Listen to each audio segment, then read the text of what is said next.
Welcome to easy maths. இன்னைக்கு 10th maths chapter 2ல exercise 2.4ல தேர்ட் சம் பார்க்கலாம். என்ன கொடுத்துருக்காங்க? Find the nth term of the following sequence கேட்டிருக்காங்க. ஸோ ஃபர்ஸ்ட் சப்டிவிஷன் என்னதுன்னா 2, 5, 10, 17 இருக்குது. ஸோ A1 வந்து 2. ஸோ A1 எப்படி 2 வரும்னு பார்க்கலாம்னா 1 ஸ்கொயர் ப்ளஸ் 1 போட்டால் 2 வரும். நெக்ஸ்ட்டு 2 ஸ்கொயர் ப்ளஸ் 2 A2 வந்து 5 வரும். So A3 3 square plus 1 9 plus 1 10. So AN equal to n square plus 1. n belongs to natural numbers. Next என்னது சப்டிவிஷன்னா 0, 1/2, 2/3 எக்ஸெட்ரா கொடுத்துருக்காங்க.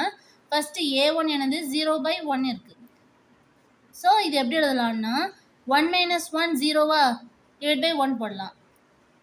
0/1. Next A2 equal to 2 - 1/2. So இது வந்து n, ரெண்டுமே n value. So 2 - 1 1/2. A3 equal to 3 - 1/2 2/3. Therefore AN என்ன வரும்? n - 1/n. n belongs to natural numbers. Okay.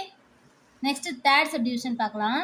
என்ன கொடுத்துருக்காங்க? 3, 8, 13, 18. So இதில் என்ன டிஃப்ரென்ஸ் இருக்குன்னு பார்க்கலாம். 3 + 5 8ஆ, நெக்ஸ்ட் 8 + 5 13 வரும். ஸோ எல்லாத்துலேயும் 8 ஆட் பண்ணுற மாதிரி இருக்குது. ஸோ மல்டிபிள்ஸ் ஆஃப் 8ஆக இருக்கும். நெக்ஸ்ட் என்னது? ஃபஸ்ட்டு டேர்ம் வந்து 3 வரணும்.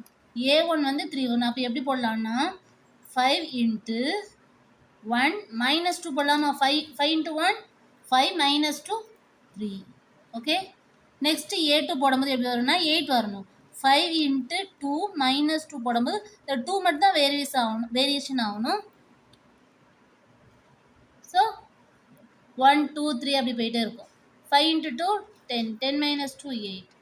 Next A3 equal to 5 × 3 - 2 15 - 2 13. So கொடுத்துருக்க சீக்வன்ஸ் வருதா?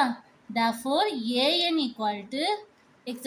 Therefore AN equal to 5 × n போட்டுக்கலாம் -2. So 5n - 2. n belongs to capital N. Okay.